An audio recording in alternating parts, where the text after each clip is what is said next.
안녕하세요. 3일회계법인의 내부회계관리제도센터 정구진 파트너입니다. 오늘은 내부회계관리제도 의견 변형 분석에 대해서 말씀을 드리고 경영진과 감사위원회께서 중점적으로 고려해야 될 사항에 대해서 소개해 드리도록 하겠습니다. 내용은 신외관법 이후에 지난 4년 동안 이루어졌던 사항에 대해서 먼저 간단히 말씀을 드리겠고요. 그리고 2022년도 내부회계관리제도 비적정 의견 분석에 대해서 말씀드리도록 하겠습니다. 먼저 2018년도 개정된 외관법, 주로 얘기하는 신외관법 이후에 이루어졌던 상황에 대해서 먼저 소개해 드리도록 하겠습니다. 2018년도에 전면 개정된 외관법 시행 이후에 많은 기업들의 담당하시는 분들께서 안정화를 위한 노력을 진행을 하셨고요. 2018년도 개정된 신외관법의 주요한 내용을 먼저 말씀드리면 내부 회계 관리 제도에 대해서 대표자가 주주총회에 참석해서 보고하는 절차가 강화가 됐고요. 그리고 다 아시는 바와 같이 6년마다 한 번씩 주정감사인의 주기적 감사인 지정 제도가 도입이 됐습니다. 그리고 외관법상 과징금 제도가 적용이 됐고요. 이 부분은 뒷장에서 따로 또 말씀을 드리도록 하겠습니다.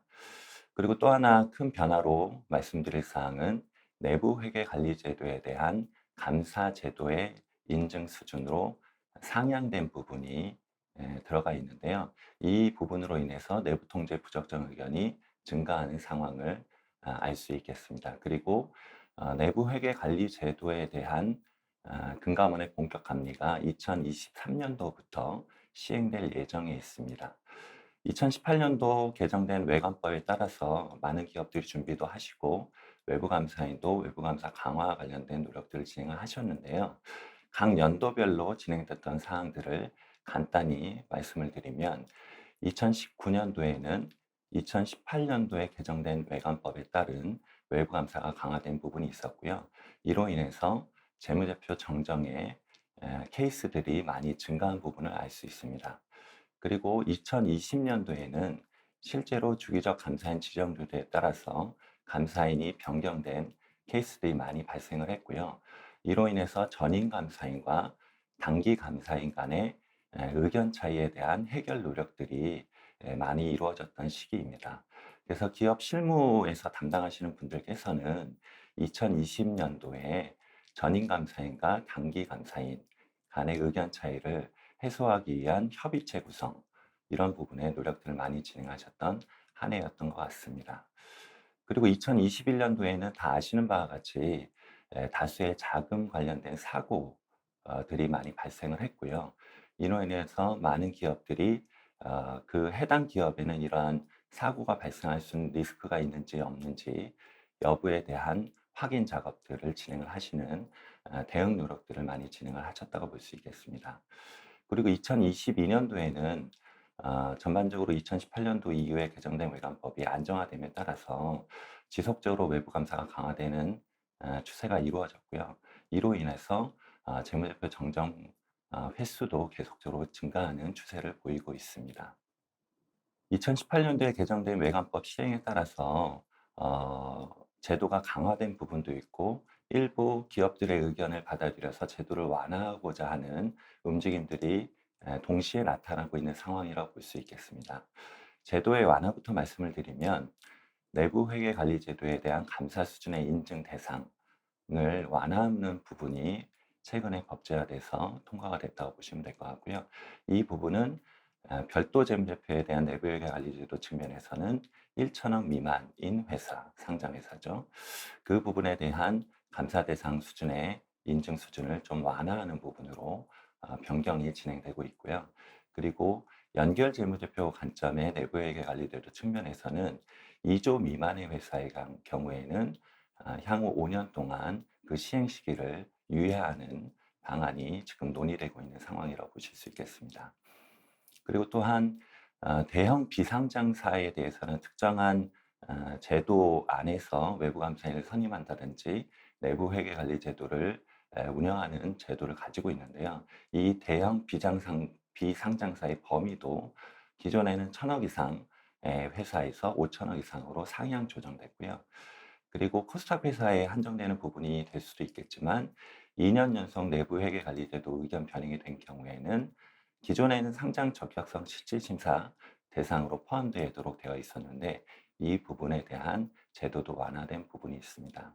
이러한 제도의 완화에 반대돼서 기존의 외관법이 개정된 부분에 대해서는 지속적으로 회계 제도의 신뢰성 확보를 위해서 금융감독 측면에서는 실효적인 회계 감독의 강화 그리고 사전적인 예반적 감독 강화를 추진하고 있는 부분이 지속되고 있는 부분이 있습니다. 금융감독원에서 최근 발표한 감독 방향으로 보시면요. 회계 분식에 관련된 고위험 기업들, 가령 최대 주주가 변경이 잦다든지 내부 회계 관리 제도가 의견이 거절된 회사 같은 경우에 대해서는 집중적으로 감리하도록 감독 방향이 지금 현재 세팅되어 있는 상황이고요. 그리고 2023년도부터는 2019년도에부터 이루어진 내부 회계 관리 제도 감사 수준의 인증 결과가 적절히 이루어졌는지에 대해서 금융감독 측면에서 감리를 개시하는 단계에 이르르고 있습니다. 그리고 내부 회계관리제도 평가와 관련된 부분에 대해서는 각 평가하는 당사자 간의 의견 차이가 있을 수 있기 때문에 금융감독원에 대해서는 이런 부분에 대해서 어떤 세팅된 평가 및 보고 기준을 제정하고자 하는 노력들이 진행되고 있는 상황이라고 이해하시면 되겠습니다.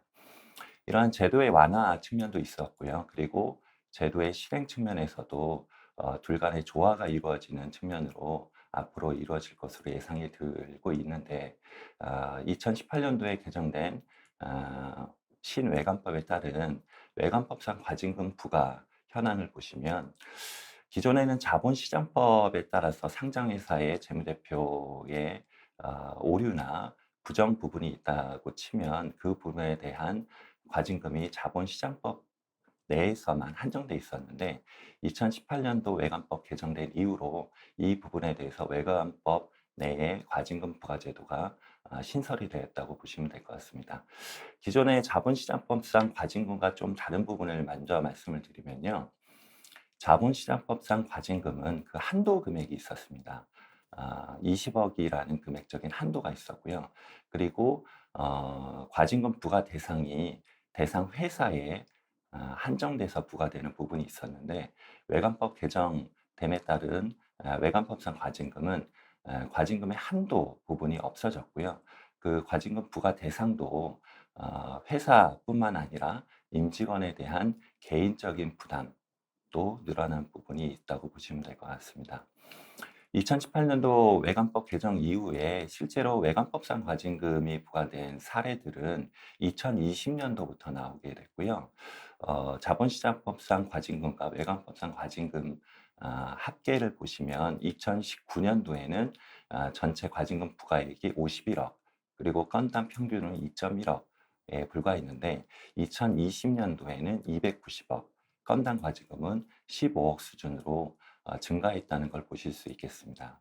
그리고 외관법상 과징금 제도에 따라서 임직원에 대한 개인적인 부가 케이스도 증가하는 것을 볼 수 있겠는데요.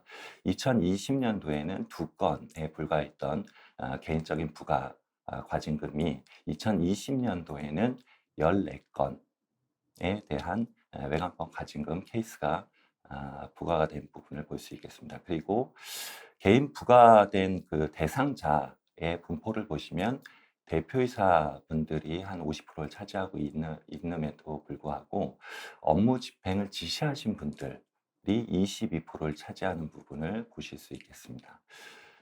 말씀드린 바와 같이 2018년도 외관법 개정 이후로 일부 기업의 목소리를 반영한 제도의 완화도 이루어지고 있는 측면과 더불어 과징금 부과 같은 제도의 실질적인 실행도 동시에 이루어지고 있는 상황이라고 이해하시면 될 것 같고요. 이로 인해서 경영진이나 감사위원회 분들과 외부 감사인 간의 인식 차이가 여전히 어느 정도는 유지되고 있는 상황이라고 볼 수 있겠습니다. 그리고 그래서 앞으로 감사인이나 경영진 측면에서는 현재의 상황에 대해서 각 당사자의 인식 차이가 있음을 이해하고 이 부분을 좁혀나가는 노력을 계속적으로 유지해 나가는 게 필요할 것 같고요.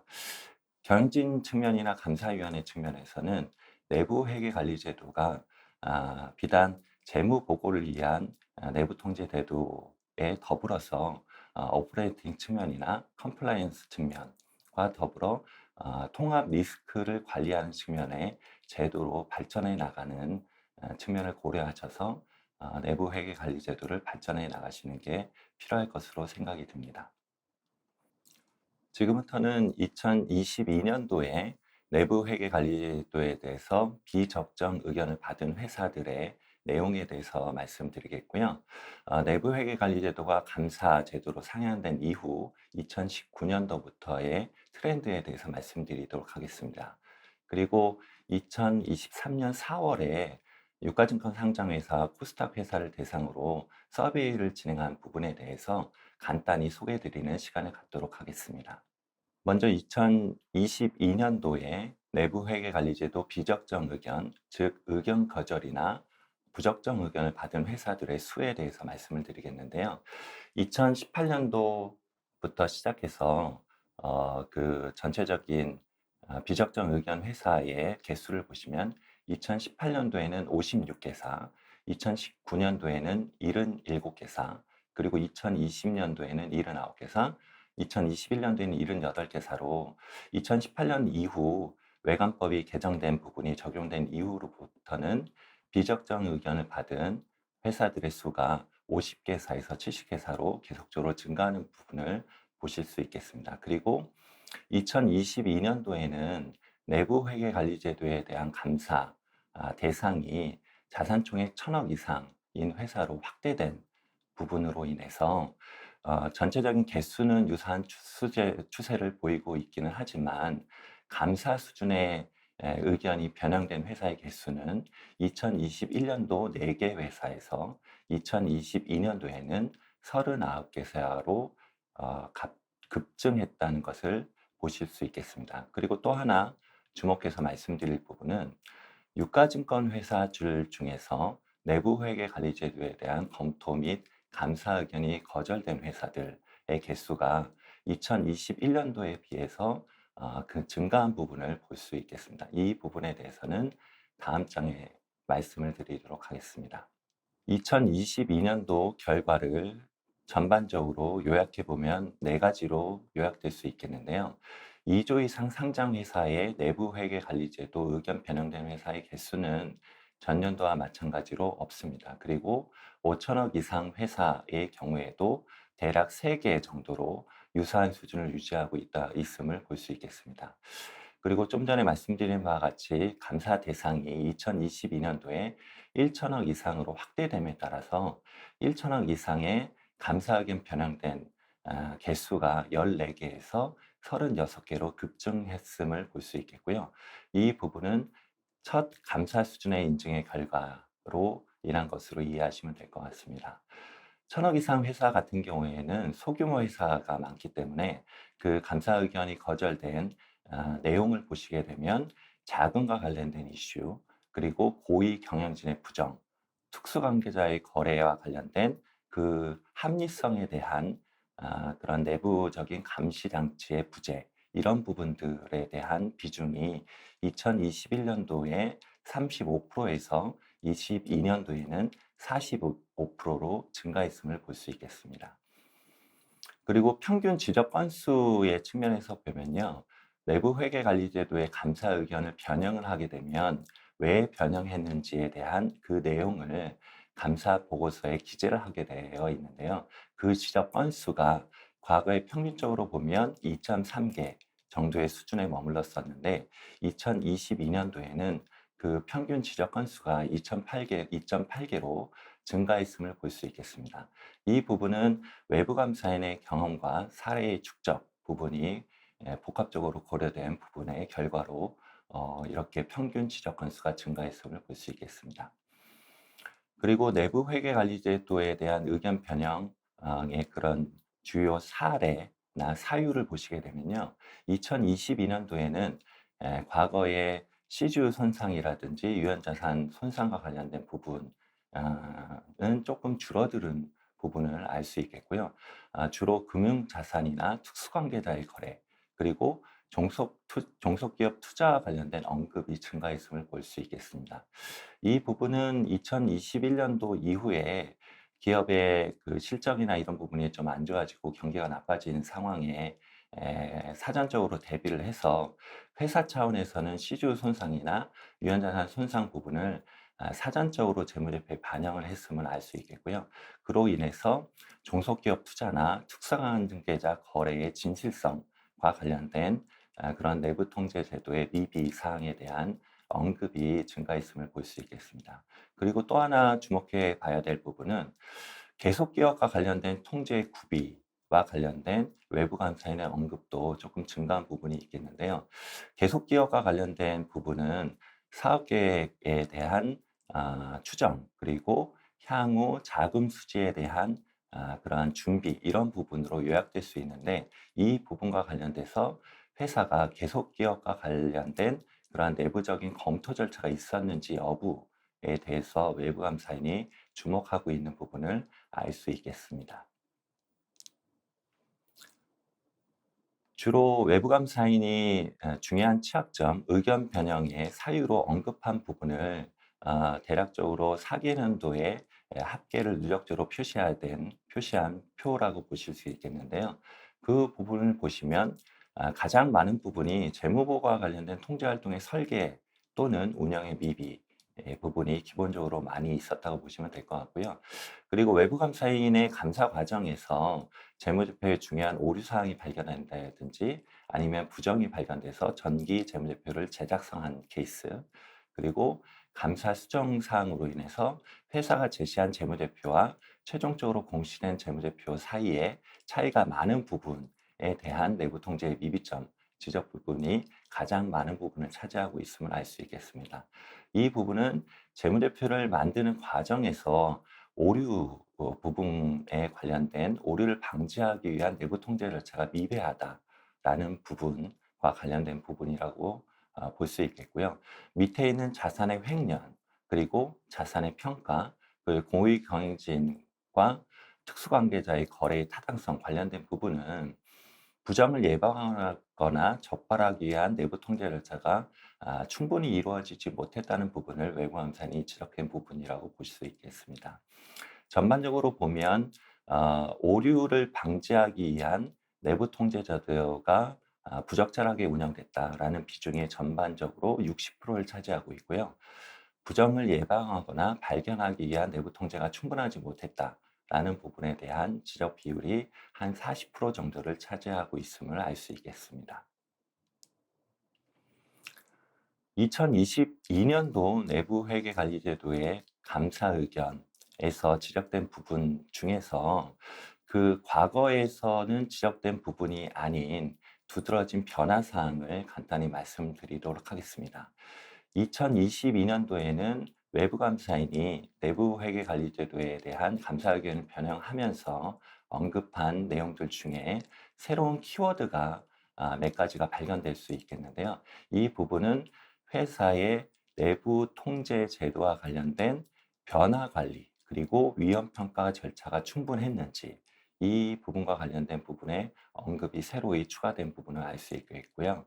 그리고 2021년도에 발견된 부정 사건의 여파로 인해서 외부 감사인이 부정과 관련된 회사의 예방적인 통제 절차, 그리고 적발하기 위한 통제 절차가 적절한지에 대한 언급도 증가했음을 알 수 있겠습니다. 그리고 두 번째 항목으로서는요, 재무제표는 적정 의견이지만 내부 통제는 비적정 의견인 비율이 과거에 비해서 증가함을 알 수 있겠는데요. 이 부분을 요약해서 말씀을 드리면, 과거에는 재무제표와 내부 통제에 대한 의견을 함께 적정 의견이 아닌 의견을 표명하는 케이스들이 많았음에 불구하고, 22년도에는 재무제표는 적정 의견을 표명했음에도 불구하고 내부 통제는 비적정 의견을 표명한 비중이 45%로 증가했음을 알 수 있겠습니다. 이 부분은 외부 감사인 측면에서 내부 통제에 대한 의견이 외부 투자자라든지 금융기관에게 어떤 의미 있는 정보로 전달될 수 있음을 인식한 부분이라고 이해를 하시면 될 것 같습니다.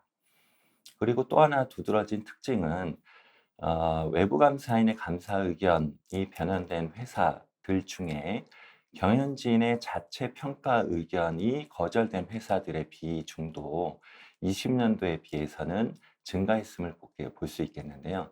이 부분은 전반적으로 외부 감사인과 경영진 그리고 감사위원회 간의 의사소통이 조금 증가했음을 알 수 있는 부분으로 보실 수 있겠습니다.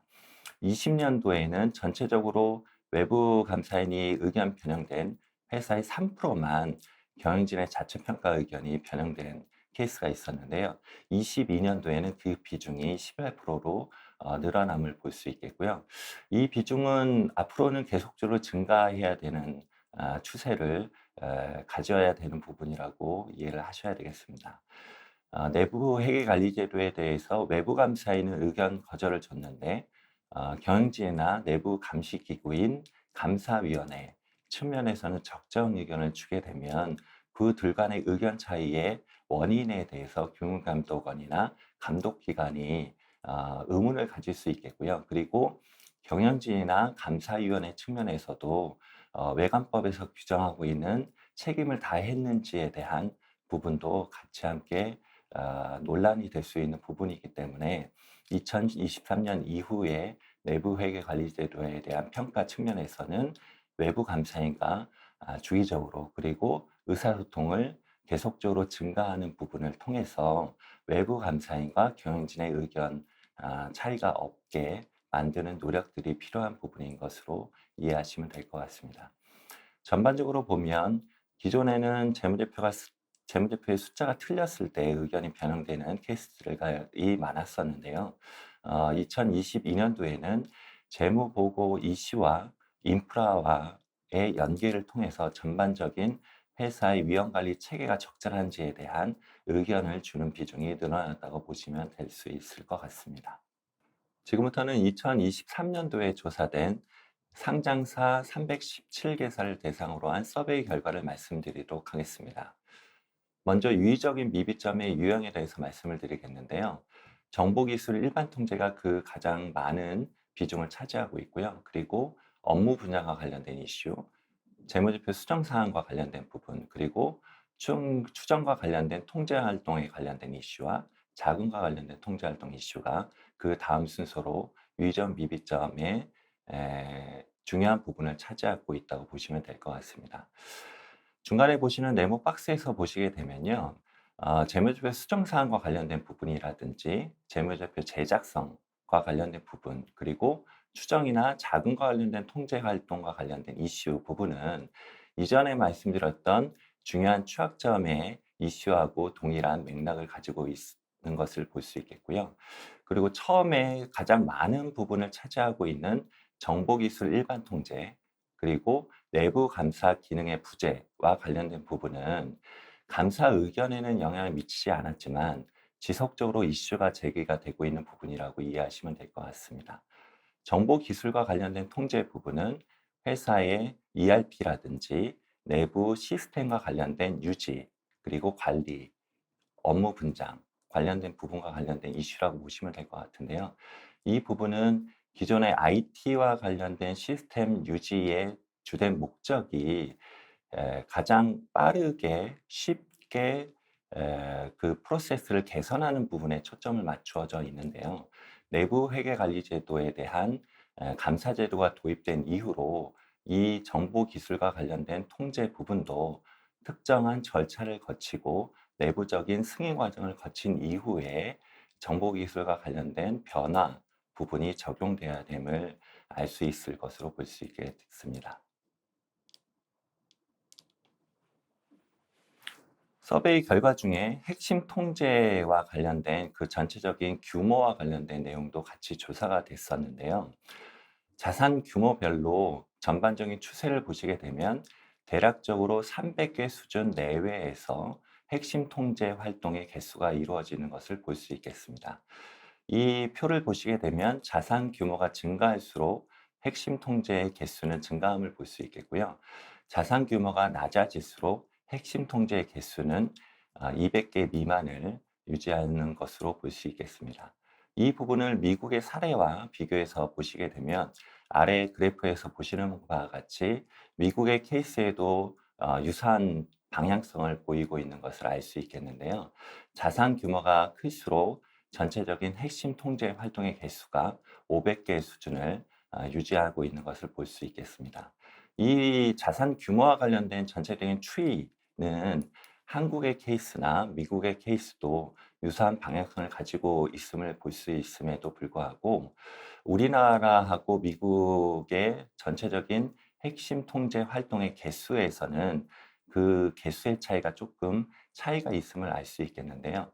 우리나라의 10조 이상의 회사 같은 경우에는 300개 수준의 핵심 통제를 가지고 있는 회사의 개수가 42%의 비중을 차지하고 있음에도 불구하고 미국의 케이스를 보면 대부분의 회사의 개수가 400개 이상의 핵심 통제 활동을 가지고 있음을 볼 수 있겠습니다.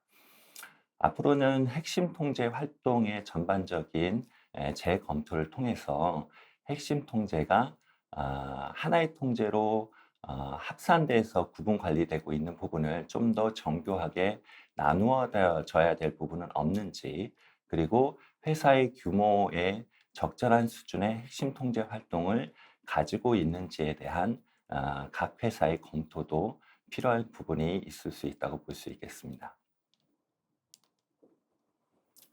다음 장에서는 자동 통제와 관련된 전반적인 비중을 보시겠는데요. 거래 수준 핵심 통제 중에서 자동 통제의 비율을 자산 규모로 조사한 비율이라고 보시면 될 것 같습니다.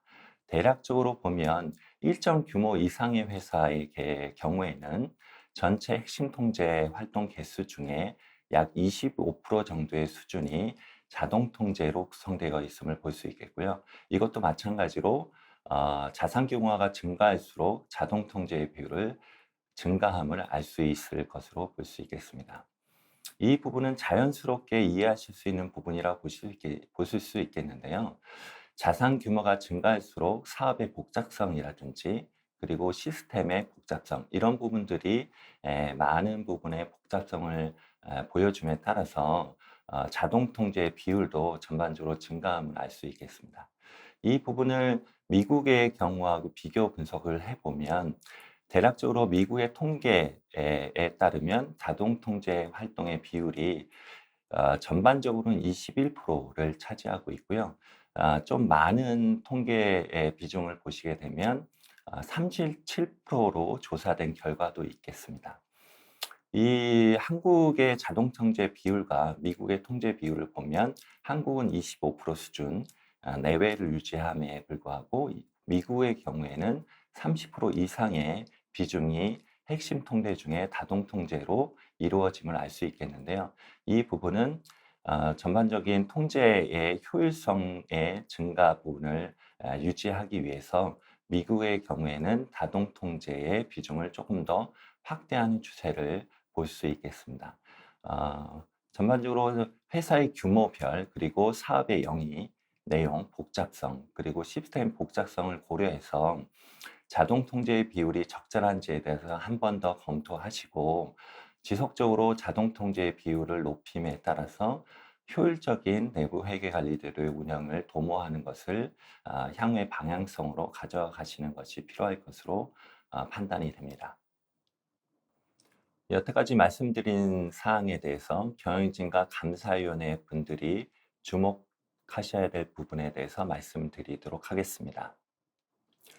정리하면 내부 회계 관리 제도가 도입된 이유는 기업 재무 보고의 신뢰성을 높이고자 하는 노력의 일환으로 도입되겠다고 이해를 하시면 될 것 같은데, 내부 회계 관리 제도의 도입 이후로 내부 회계 관리 제도 자체에 대한 정보가 외부 이해 관계자에게 제공되고 있음을 알 수 있겠습니다. 이러한 새로운 정보의 제공으로 인해서 기업의 재무 보고의 신뢰성에 대한 외부 이해 관계자의 판단의 근거로 사용될 수 있음을 알겠고요.